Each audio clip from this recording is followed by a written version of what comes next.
All right. Welcome back to the channel. Welcome back.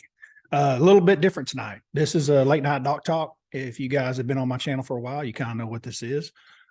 This is not a podcast. That's not what I do, but I do like to have some late night conversations with some very good friends of mine. And tonight I have a very special guest, a little bit different. This guy's not a pro angler. This guy's not even 20 years old yet. This is a young man from South Carolina, Lane Clark. Just had some phenomenal tournaments, one right after the other. We're going to talk to him about all the things that he's been doing and how he's been doing it and how he does it at such a young age. And really kind of get down to some nitty gritty of some really cool stuff. Maybe learn what some of these younger guys are seeing that some of us older guys are not. I met Lane. We'll get into that, how I met him. He's in South Carolina, lives over on Lake Hartwell. And pretty cool story. We're going to get into that. But I think you guys are really, really, really going to enjoy this. This is a fun night that we're going to have here. Really appreciate him joining along. And without any more ado, let's bring Lane in. And I have Lane's iPhone. And I have there you are. Welcome to the party. I like it? Yeah. Good deal. Are you sitting in your truck? Yeah, I am. It looks like you got the Empire State Building behind you with the lighting behind you, right Yeah, over your. I'm at a glorious university here. One of the finest of venues. You say you're 19? I am 19 years young. You would pass for like 25 with that full beard that you've got going. That's kind of what I'm shooting for. Did you start shaving at the age of 12? It's been a while. I don't know the last time I did touch it. So for the viewers, you're 19 years old, right? And you're a freshman in college. Where are you at school at right now? I'm at Erskine College in Due West, South Carolina.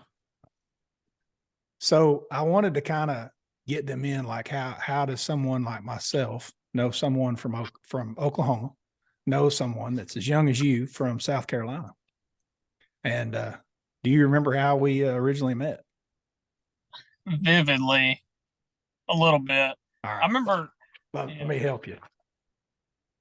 I'm going to get right down to it. it. I like it. I like that right there. I wonder who that is.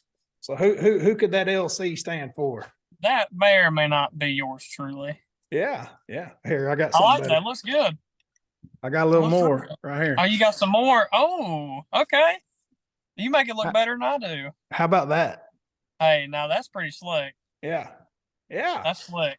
I figured you'd like that tonight. Is that not good? I do. I like that right there. Lane Clark fishing. Oh, yeah. Here we are. So hey, I love it. I originally got a letter from you and talking about you'd watched a bunch of my stuff and you sent me a nice little copy of your fine attire that you have. Yeah. You have to be official. Yeah. You know, I find myself, this hat is very comfy, but I'll say something. I've known you for a while and I haven't seen you sporting this hat. Well, to be honest with you, I don't have my own hat. They all got other people wanted them. So I'm like, well, I'm not going to tell you no. So it stays on my head for about a day and then they don't last. So you don't even have any more left? No, they don't last very long. Well, I wanted to wear it tonight because I thought it was really cool. Oh, and, yeah, that's awesome. That's really how we kind of first started conversating. Yeah. And then we continued to conversate. And then the Classic last year was at Hartwell. Yeah. And you hit me up there and then we visited some and got to kind of hang out some there at the Classic. You were actually working for you'd figured out a little gig to get paid a little bit of money. Yeah, I was working for Stetson. Running a camera around. I was a little nervous. That was a lot of equipment to go in my boat. So exactly how did that come along that you were like carrying a camera boat around for one of the Classic guys? It was pretty neat. You know, I believe it or not, I learned a lot from it. You know, just kind of a lot of behind the scenes stuff, you know, just getting to shoot back and forth. And it was a real cool deal. I had a good friend of mine kind of put me on with it. He's like, hey man, you know, I got a buddy of mine, need somebody to drive a camera boat for him. I'm like, sign me up. I'm all for it. And then So now, I talk to Stetson every now and then, just a little bit here and there, but definitely a really cool experience. Yeah. Well, I know when you would get off the water, you came straight to the expo every Mhm. evening, and then you'd catch up with me and we'd sit and visit. And I think you and I walked around and did some tackle shopping too. Yeah, Uh, dude, that was dangerous. and then we had an open last year at Hartwell. And Yeah, before our official practice, quote, quote, started, I made sure I yeah. reached out to you because I knew that you basically were spending every single second of every single day that you could skip school, skip class, Yeah, whatever you could possibly do to go fishing, you were doing it. yeah. Sometimes you got to stretch the limit, but Yeah. Yeah. yeah, it all works out. Well, all your time and energy on the water is starting to pay off because that's one reason I want to talk to you tonight. And believe me, dude, I've got a couple of other college kids too that I'm real close to, like you. Hmm. Sean O'Brien being one of them at Bethel right now. They're going to be very jealous when they see this. He and Clay down at Fort Worth.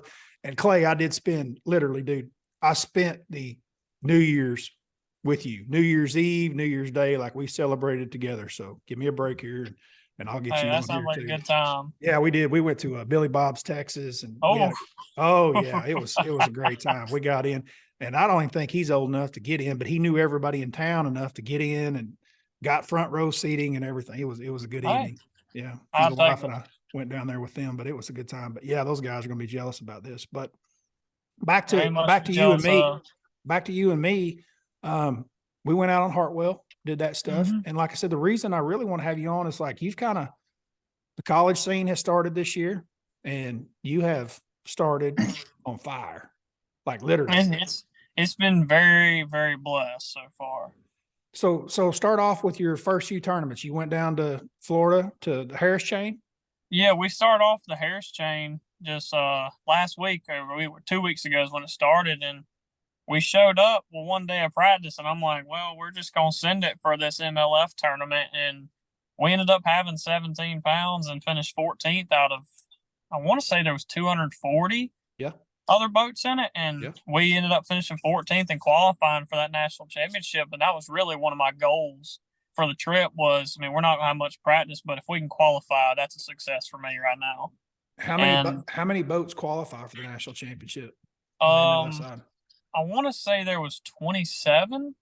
27, I think, is what they took Okay. for Out of that that one tournament. tournament, and they have 3 or 4 tournaments a year.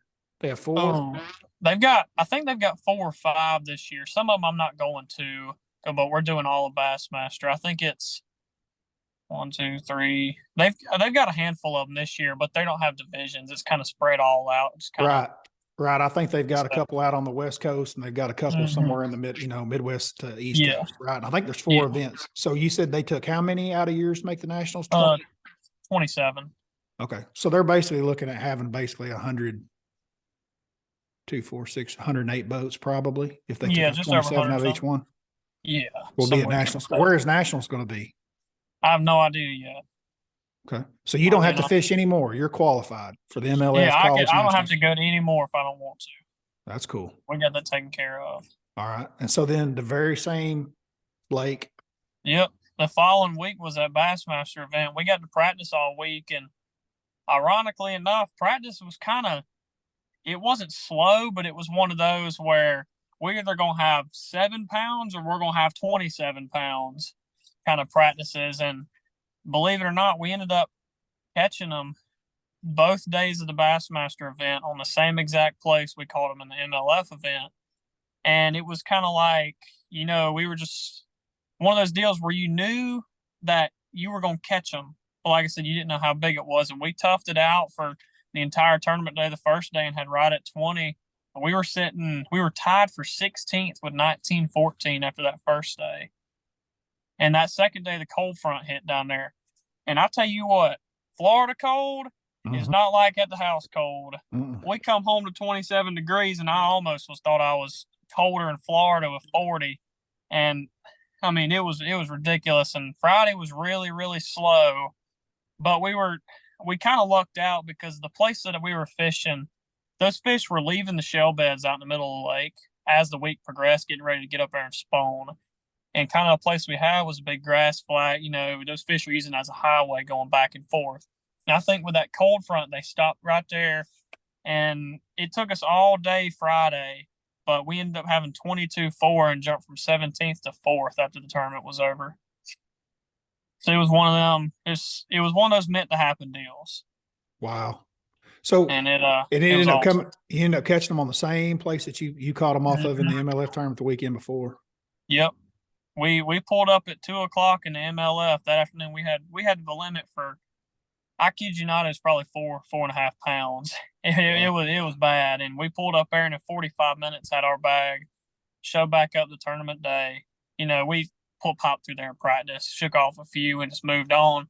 Pulled up our tournament day by 11 on Thursday. We had 20, and Friday took us about all day. About 1:30, we hit that 22 mark, and that was about all we could milk off of it. Wow. So how exactly does a couple guys from South Carolina come down there and find a place to catch 20 and 22 off of on the Well, Harris we chain? it was it was kind of quick to catch on. Really, it was a new thing for me. It was really honestly the first time that I'd been somewhere like that where I was on my own. I had to go figure it out. And it took me about a day, day and a half when we got down there to really kind of get in the hang of what was going on and kind of what to look for. And that, like I said, we found that place in a tournament. We were actually fishing the Kissimmee grass line, and we had noticed on forward facing sonar the grass kind of had a point and stopped, and there was some clumps suspended out or spread out around on the edge and through the point of it.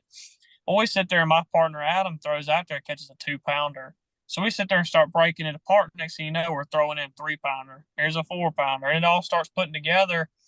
So we came back during practice one day and just kind of zipped through it real quick, see if we could see him there, shake some off. We ended up shaking off 3 off of it, and kind of found a way to set up on it where you could pretty much fish at 360 degrees of the boat without making much adjustments. You could slide down the line a little bit or go back the other side, but it was just one of them places where it was kind of, down there when you find them, everybody's everywhere, Mm-hmm. and everybody was spread out. But I think we had landed right on that perfect spot because of how it's set up, so we could sit on that point right there, that grass line, and just throw around the entire boat, and it just, I think a part of it just had to do with just being the right place, right time when we found it. When we spent a lot of time idling and idling, and believe it or not, we never idled it. We just found it by throwing around the boat because we seen some fish out there, and it just made sense. So we stuck with it and ran with it. Was it an area where you had a lot of guys around you pretty close? I mean, Oh yeah, yeah. There was a bunch of people down there. If there's some guys that end up watching this that were down there, they'll know where I'm talking about. I mean, it was a cluster out there. I mean, there was probably 30 to 50 boats in there at one time, a few different really? times during the week. And or we had found them. Honestly, there wasn't that many people in our little section of where we were fishing, but it was the few people that were over there knew that was over there. But we kind of somehow we got lucky and was able to land on that spot both mornings of the tournament to start on it. And we just ran with it because there was a lot of people fishing out on the south end of the lake, kind of sticking out in the middle. And I think a lot of those fish started leaving as the tournament started. And I think that's where we kind of had the one up on everybody else as those fish were pushing up towards the bank because they were going up there spawning by the minute, it seemed like, Mm-hmm. once that sun got out and it got hotter. How deep was your grass bed? I think it ran from about 5 to 6.5, 7 foot. Hydrilla? It was a bunch of eelgrass. Actually. Oh, I just dropped you. It was a Alright. lot of eelgrass mixed in with some hydrilla. Throw that thing sideways and see if it changes. Does that do better right there? I think we're already locked into our vertical screen. So no, unless you like being sideways. Oh, this way I can hold my phone. I don't have to hold it. I can mount it on the steering wheel. All right. That's good. That's good. But yeah, it was a lot of eelgrass mixed with some hydrilla. So I mean, it was kind of, there was going to be fish moving through there. I mean, you could get up on the bank and kind of see all the holes where you could see fish would be pushing up into it and stuff. And there was a lot of old beds up there. So it made perfect sense that there was going to be fish out there running along that grass edge and in that grass flat. So you think they were just kind of pulling out with the cold front that y'all were fishing in, pulled them the ones that were on the beds there and kind of held up the ones coming to the bed. So you just kind of were right in the middle. You had them coming and going. I think that's exactly what was going on. There's a lot of fish coming and a lot of fish pulling off. Yeah. I know that some of the best places I think that end up being in Florida this time of year, you'll notice that they have, it seems like you have both fish. You have the Yeah. pre-spawn and the post-spawn, and you're kind of Yeah. meeting them in the middle. That seems Yeah. to be a common thread through the years for that place. So did you stay on Big Harris? Like you go down No, there? I mean, I that did dude, not. there's a lot of lakes there. There's a lot of There lakes there. is.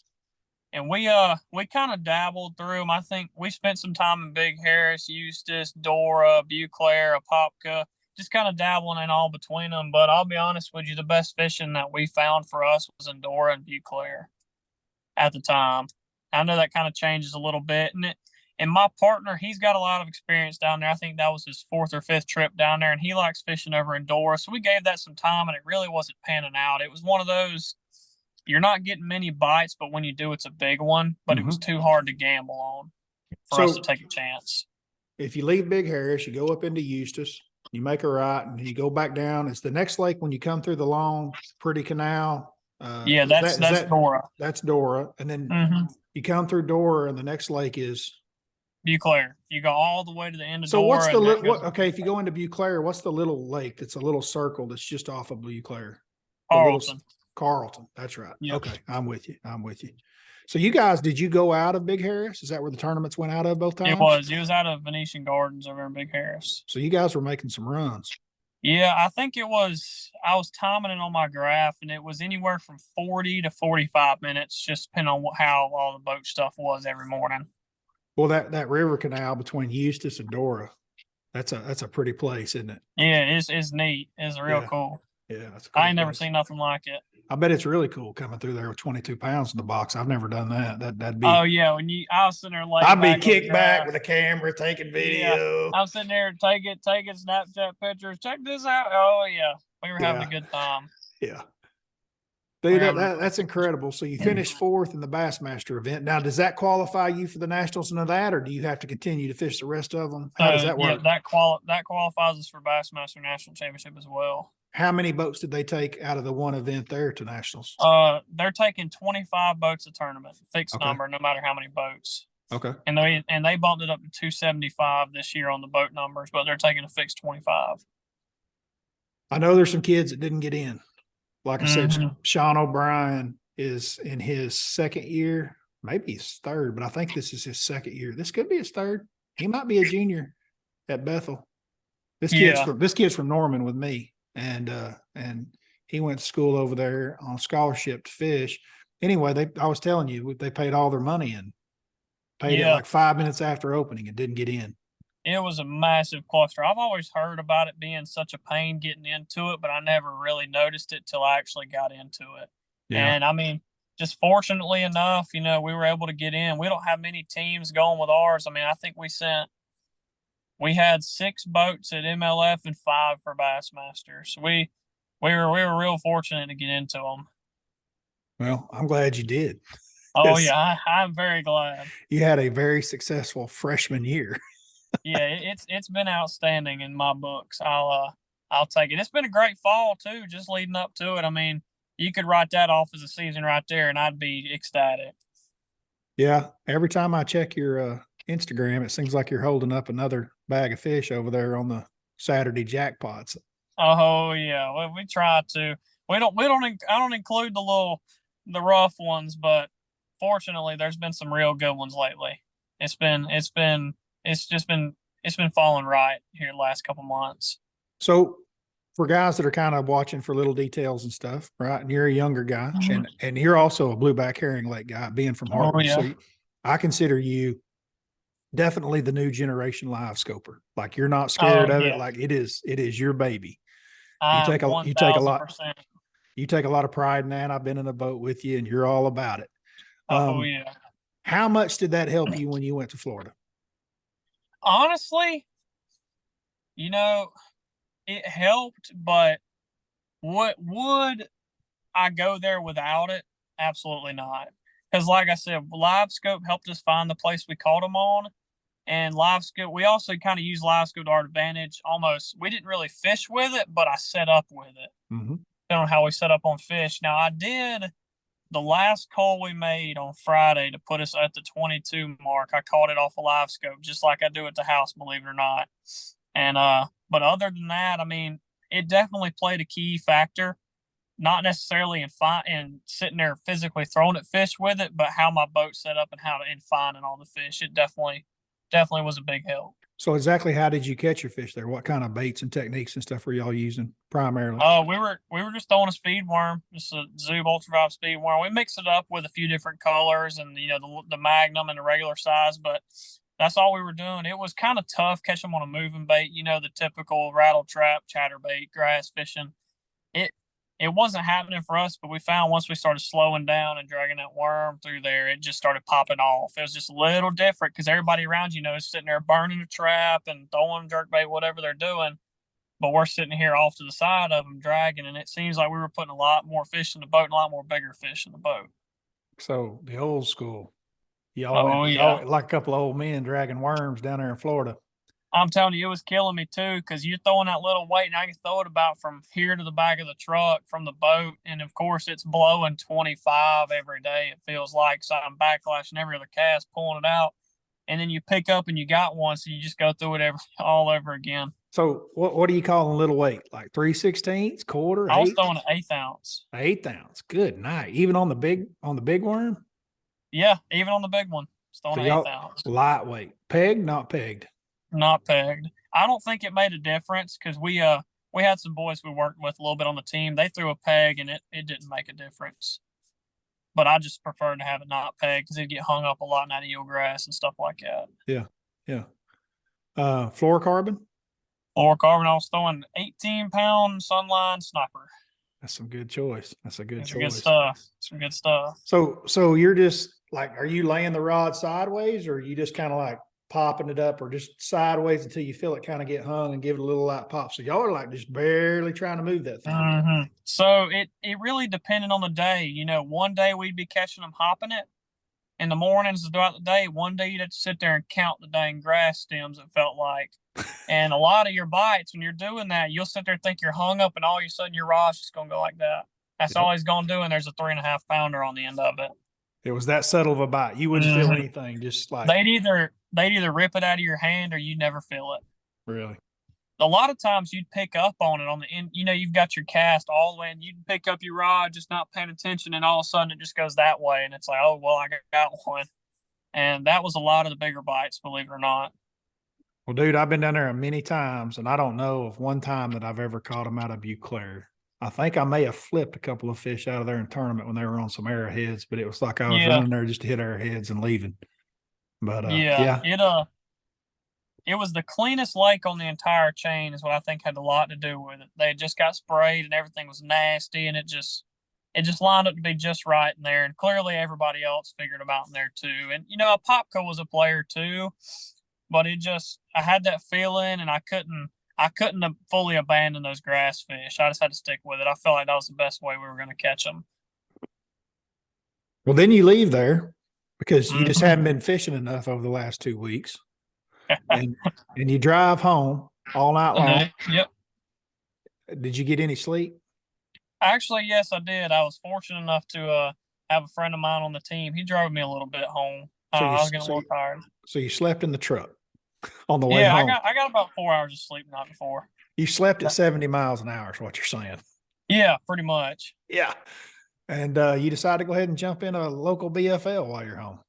Yeah, I did. We fortunate enough to have some great people behind me, and I've got some help fishing the BFLs this year, kind of taking care of that for me. So I told him, I said, I'm gonna fish that tournament. I said, you might think I'm crazy, but I'll be there. And I got home at 4:30 that morning, and I went inside. I took a shower, turned around, and went straight to Kiowee. About a 35-40 minute drive from my house, so it wasn't too bad compared to the 8 hours we drove on up here. How did you do in that derby?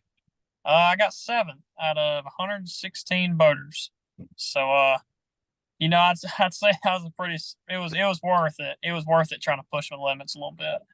I'd say so. Got some nice money to go waste on tackle that I don't need. So, all in all, it was a successful trip. How much money did the college deal pay? We got $1,000 a piece. For 4th place? That's great, man. That's all I ever heard is like the college kids, it's like they doesn't pay that good, but dude, that's good money. Pay for your trip. that made the trip worth it right there. I mean, I was fully expecting if we got paid, the old $200, here you go. And but when he announced that it was a grand, I was like, I said, you sure you said the right one?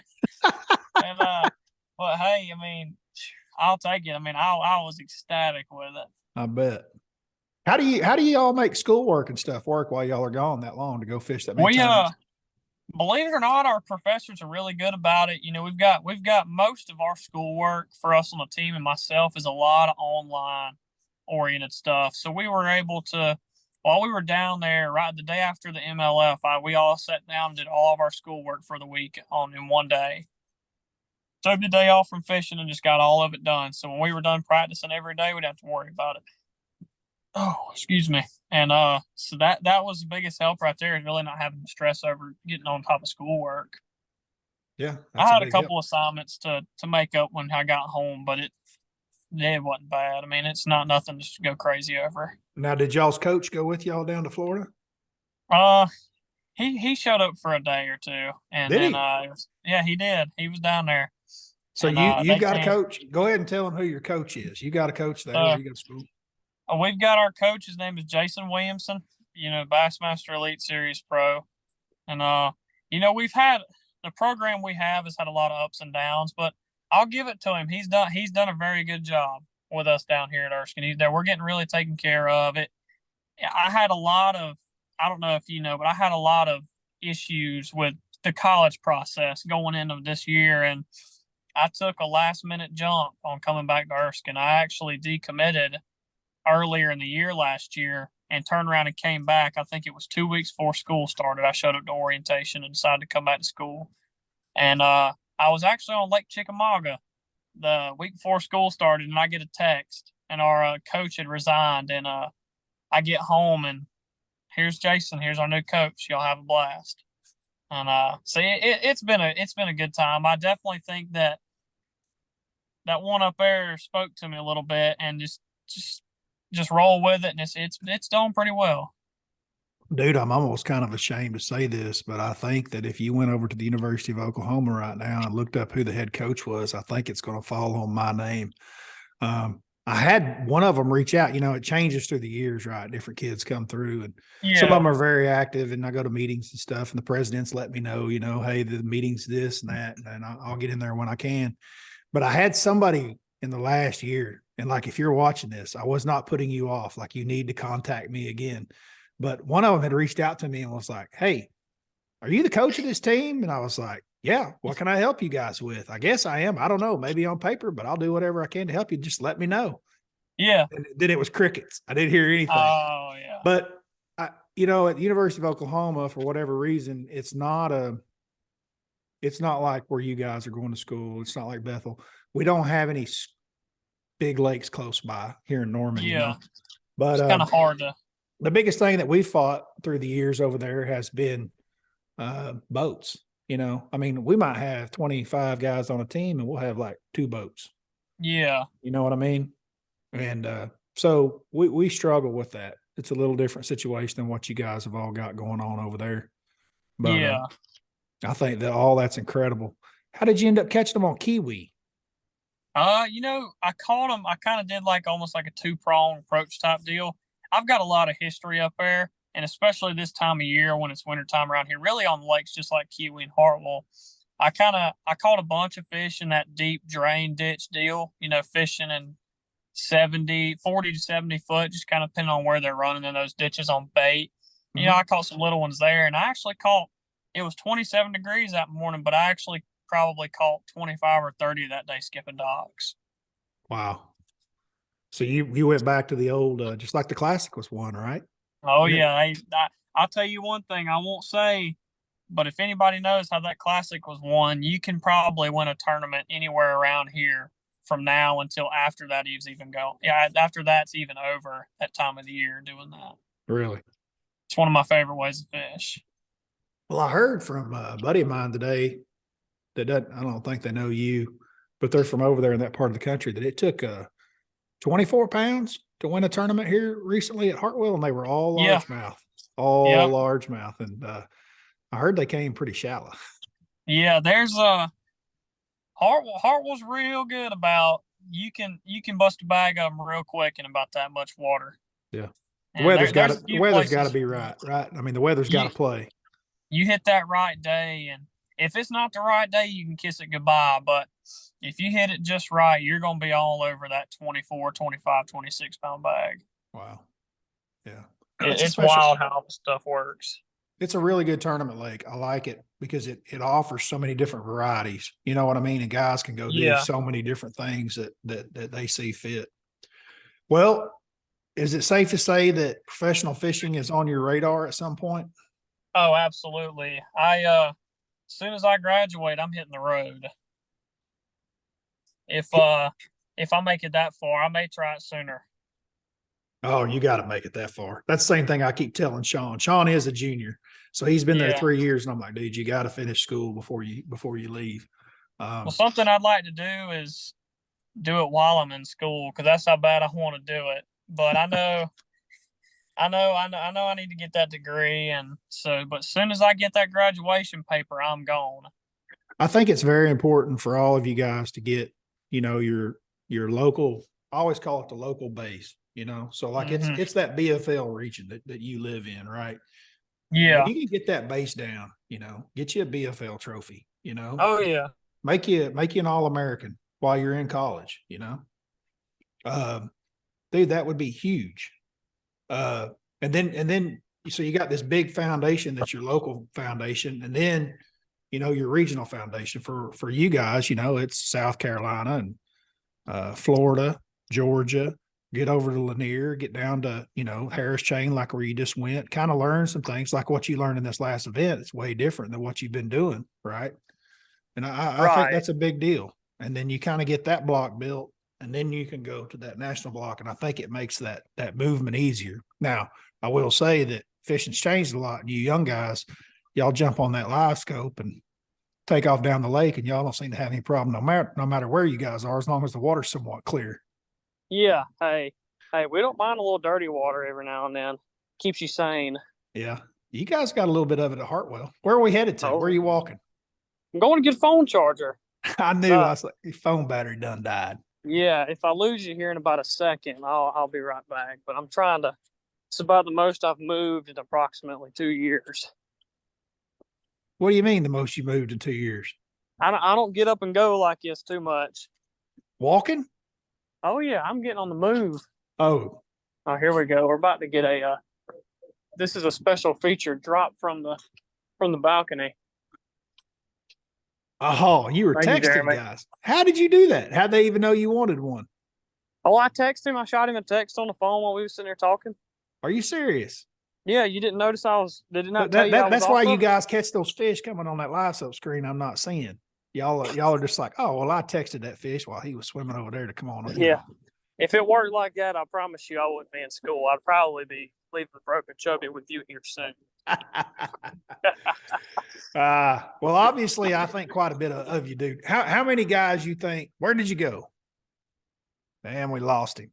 He'll be right back. He'll call me back. His phone did die, probably. But great kid, great kid. I just thought it was impressive that he's done so much in such a short period of time. I know that one thing that this kid does do for you guys watching, you're like, well, how does he get that good? I don't think it's his dad. Like, I talked to him and I talked to his father some, and I don't think his father, I think he fishes, but I don't think he's anywhere near the fisherman that this kid is, that Lane is. And I think that a lot of it is the amount of time that he spends on the water. And it was one reason why I was with trying to qualify for the Elite Series and everything that I had on the line, which is a lot last year in the Opens. When I went to Hartwell, I don't generally call people and go out with them, but I made sure that I got there the day before our little official practice started so that I could spend a day on the water with him, because I know that he is out there literally every single day, like every day. The kid is always out there on the water. And I know this just from visiting with him about admitting different things about what all he had learned while he was out there on the water. So a lot of time on the water is what Lane's got for sure. Are we back in business now? Oh yeah, I knew I lost you for a little bit, and I just kept yapping. I was telling about how Oh much time yeah, you spent on the water. Your dad's not a real big tournament fisherman, is he? I mean, I know he fishes, not but anymore. he's not like a local hammer or anything like that, right? Am I wrong Yeah, about no, that? no shade, Dad, but no, he's not. He just kind of, you know, he's one of them. Once deer season rolls around, he forgets fishing. He Yeah, says, "You can go. I'll wake up to go fishing. That fool's gone in a deer stand." yeah, And I yeah, love it too, but I take the sacrifice. I'm too ate up with fishing to skip out on it. yeah, yeah. Well, you've done a lot already, man. I mean, you're making waves. It's impressed me. I just know from our conversations, and that's what I was telling them while you were gone, is I know that it's your time on the water. And like, I don't just go get in the boat with somebody at any of those opens. I'm not a big information guy anyway.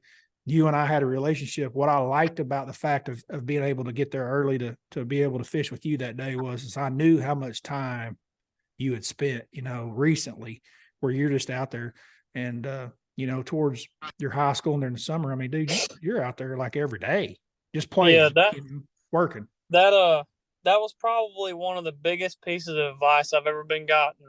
Was time on the water is the biggest key that you can ever have and biggest advantage you can ever have, and I'm a firm believer in it. You can sit here and like stuff that y'all make and YouTube videos, they're all great stuff like that. Mhm. But to really get that edge on everybody and to learn as much as you can is nothing does it like time on the water does. And I 100% support that. 100%.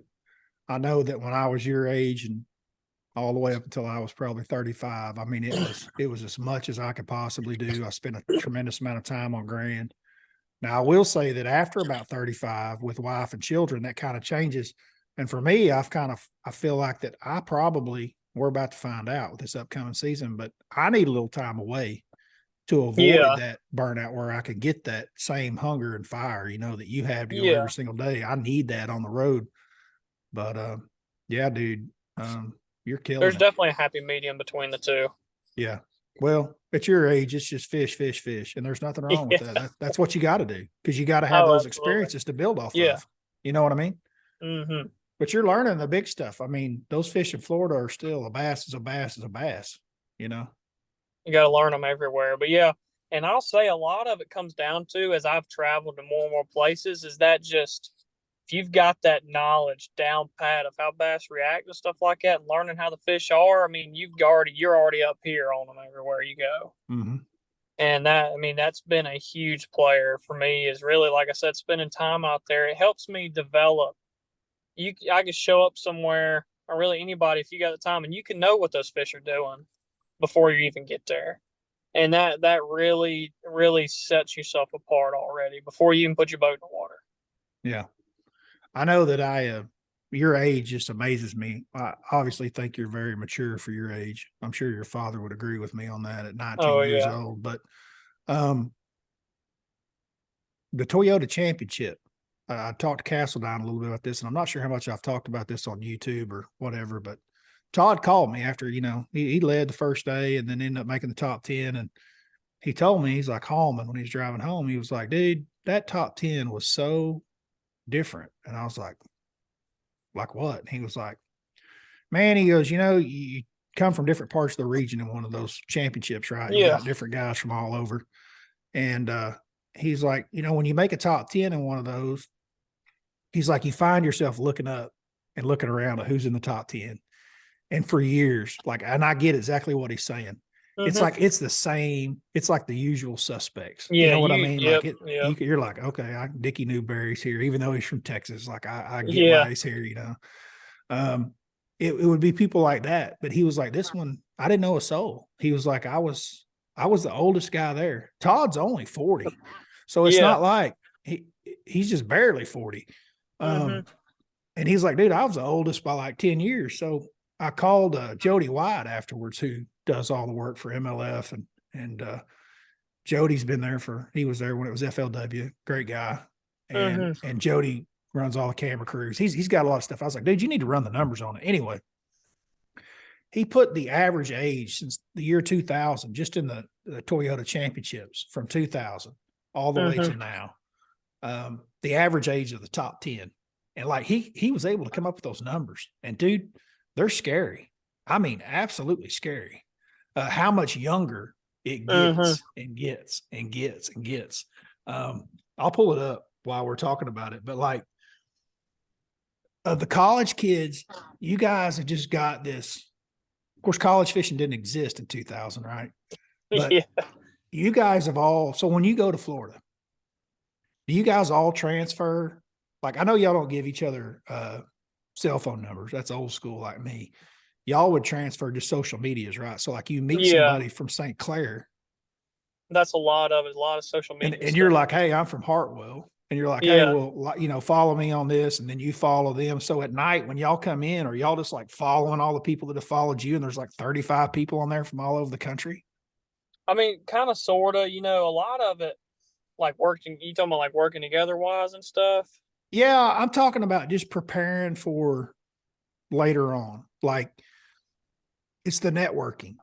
Whereas back in the day, you know, Van Dam, Iaconelli, the biggest names in the business, they had the best networks because Yeah. they went to all these shows and worked for Johnny Morris and all his Bass Pro Shops and did seminars, and they would meet, you know, local hands all over the country. Whereas a guy like you and me coming out of Podunk, Oklahoma or Podunk, South Carolina, we wouldn't know anybody. But I Yeah. think with college fishing and the advent of it, I think that you kids are able to transfer. And I think that that swing in networking has changed to where Yeah, you guys have the absolutely. largest network. Like you have a lot more people and contacts. Like I don't know a single person at St. Clair. Yeah. I bet That's after 1 year of college fishing, you'll have two or three. Yeah, actually, I mean, I've speaking of St. Clair, I've actually got a really good friend of mine now that I call a really good friend. I met him a couple summers ago down at Hartwell, and you know, I've kept in contact with him ever since. And he's up there from St. Clair, and you know, I've got great friends all over the Southeast. I've got some that I've even spent time with. They go to school in Alabama, Tennessee, stuff like that.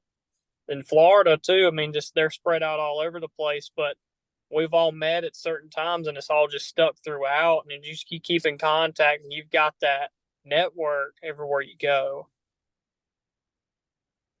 All right, dude. I'm going to throw some numbers at you. All right. Let's This hear is it. what I'm talking about. This is how much it's changed. This is what Jody White sent me. This is for the Toyota Championship. So back then it would have probably been the EverStart Championship. And Yeah. in the year 2001, how old would you have been? Negative. I wasn't alive. They hadn't even thought about letting this, whatever you want to call me, out yet. Right. So exactly my point. In 2001, the youngest age of someone in the top 10 was 48 years old. The oldest age was 79 years old. This is the top 10. Hmm. The median age, the average age was 58.3. Okay. 58.3. Yeah. In 2002, 1 year later, the average age was 60.4. 57.7, 55.8, 52, 52.3, 56.3, 54.4. 54.4 was 2008. Then you see a year where it was 48.8, and then back up to 53.8, 55, 47.4. This is 2012. So now you're alive Yeah. and kicking, right? Yeah. Oh, 2012. I'm running around somewhere by then. Okay. 2012, medium age, 47.4. Then back up to 53. Mm-hmm. But see, we're way off of 58, 60. It's dropping. It's dropping. 53. And then the last year that you see anything in the 50s is 2015. I think that's right. Yep, 2015. Then in 2016, it drops to 45.1 and it never hits 50 again for a median age. 45.1, 45.8, 44, 42. You with me? Mm-hmm. 42 was in 2020. Yeah. It was 42.6. In 2021, it was 35.8. That's a big difference. Back up to 43.1. And then in 22, the average age was 28.6 of the top That 10. in the Toyota Championship. And that is with the oldest being Todd Castledine at 43 years old. And the youngest being 19. Now I'm going to tell you something about that 19-year-old. Hey, that boy. That I do 19-year-old not want comes him from. showing up nowhere that I'm at because that is a good fisherman right there. That boy is something different. So you kind of blew it here, but what I was going to say is that 19-year-old comes from the same part of the country you come from. He does. He is right up the road from me. And I started fishing the Elite Series with his daddy. Yeah. And Marty the party. Yeah, party man. Yeah. So I don't have a son that's into fishing, so I'm going to have to adopt you. And next time I tell Marty, I'm going to tell him that my boy Lane is about to whoop his boy's ass because y'all are the same age. So if you're thinking that he's that great, you better tighten up, keep fishing. Oh, I'm trying to. I'm going to start talking trash. Hey, bring it on, because I'm real good friends with Marty and them, their family. I think the world of them people, and funny enough, me and his youngest son have fished a good bit together, and but I'll tell you what, Marshall's something different. So you tell him next time you see him, tell him I'm coming. Tell him prepare. I'm going to tell him. I'm going to say, hey, I got one I adopted over there too, and he wants a little bit of Marshall. Oh yeah, tell him that. Tell him, because I mean, I don't know. I give it a valiant effort. I mean, he's definitely had his fair share of butt whoopings on me. One of these days it'll turn around at least once, maybe. It will. I promise you, it will. There's some good people up there, and real good fishermen too. I tell you what, that's some of the best fishermen I've ever met. Yeah, they spend a lot of time out there on Hartwell as well, just like you do. You just got to keep grinding. That's well, right. Hey, those are some cool stats. You guys looking and watching, I know y'all like that. I probably need to post that somewhere. That's some incredible numbers. I don't know if Jody's ever put that out. I have to probably get his permission to be able to put it out, but it shows you how much this sport is changing and how quickly it's changing. And you notice kind of that. Mm-hmm. You notice kind of that 2015, 2016 when college fishing starts rising, that age starts dropping big time. Yep. A lot of it is technology. Yeah. If you guys were having to learn to fish the way that I had to learn and the way that most of the guys watching this show had to learn, the learning curve would be much slower. You know? Oh yeah. I know that you guys, and I'm not throwing no shade, but I know a lot of you guys think that y'all know how to run the bank and sight fish and flip and throw spinner baits and top water and do all these things and fish offshore structure. If we took away live scope and GPS mapping from y'all, it would be very difficult for a 19-year-old to show up at Gunnersville, never seen it before in his entire life, other than walking the bank when his dad was there fishing tournaments. It would be very difficult to get around. And I know at 19, it would have been very intimidating for me. I mean, hell, you wouldn't have even known to go left or right. And where's the river channel and what are the buoys? And I mean, that would have been your focus, like just staying in the river so I don't hit a stump, you know? Yeah. I'll be the first one to tell you, I take full advantage of them electronics. I do. Yeah. But, sometimes they ain't going to do you no good. I mean, they'll get you from point A to point B, but other than that, you got to turn them off sometimes. I mean, I'll get caught up on it and I'll reach down there and turn them all off. Yeah. And sometimes you got to. I mean, you got to resort back to how I really learned to fish. Well, dude, you don't realize this, but I've been studying this sport a long time, and what I've noticed is that the older guys tend to hit a peak and a pinnacle, and then they just kind of stalemate, and they don't get better and they don't improve. And I know that I myself try really hard to associate with guys like you to help me keep going, where I'm not just running around with a bunch of old guys and we're complaining about, well, live scope sucks. Well, live scope is part of the game, along with mapping, side imaging, and all that. I know that I'm not the only one doing it. I haven't talked to Swindle about this yet, but I know that he does it because I've seen who he's running with and who he handpicks and hangs out with. And he's doing it for the same reasons that I like to do it too. It helps keep us young at heart, young at spirit. But the primary thing is we don't want to stop learning. I don't want to hit a wall to where I don't get any better. I want to continue to improve because in this sport, you know, dude, every day you get a little bit better. Absolutely. You learn something every time you go fishing. Absolutely. And it's crazy to think about. You've got to keep up with the technology now as fast as this industry is growing. If you don't keep up with it, you're going to get left behind. Mm-hmm. And that's the craziest thing about it is you've got to keep up with it. And that's kind of how I was with myself. I said, if I'm going to keep doing this, I'm going to have to figure all this out. I'm going to have to go teach myself how to do it. And I mean, it just to be able to hold my own. Dude, I really appreciate you coming on with me tonight. I really want to get back in the boat with you again. Like Absolutely. more than just one day. I want to go somewhere where we're not on a crunch, where I'm not like sitting there trying to learn and focus, you know. You noticed that Absolutely. day that I went with you, like I'm not on the front deck with you cast for cast a lot, was I? A lot of Oh, times yeah, I would no, just like turn on a live scope and sit at the console and just let you get it, you know. I was like, what all it's all exactly are you crazy how looking this for? stuff works. We had a good time though. I had a real good time. Yeah. I'll We did. maybe I'll bring another pizza like I did last time. I don't think maybe you did eat a piece. I'm telling you, I ain't never been big on them crazy pizzas, but that might have been one of the best pizzas I've ever had. I don't know I what always it was. like last night's leftovers and just put it in the Hey. box, in the rod box, and let it ride until somebody's hungry. I'm telling you, whoever gets that boat you had is one lucky soul. They get the smell of pizza every time they're fishing. When you jump in mine, you smell that skunk I ran over 3 weeks ago that it still won't leave the smell of the dang boat. All right, dude. Appreciate it. Guys, for all y'all watching, that's all we got for tonight. I think Lane and I are going to continue to talk after I get off here, but until next time, Next we're out time, here. baby. Yeah. Next time. There we go. Now all I got to do is figure out where to hit stop recording. Yeah. Todd's usually in charge this is the part of this. of learning technology we still got to work on. Yeah. That wasn't it. Where's it at? Oh, there, maybe. Nope. That's mute. Nope. What? It's part of technology. Where is the stop record button? And how about the corner? There's got to be a little 3 dots somewhere.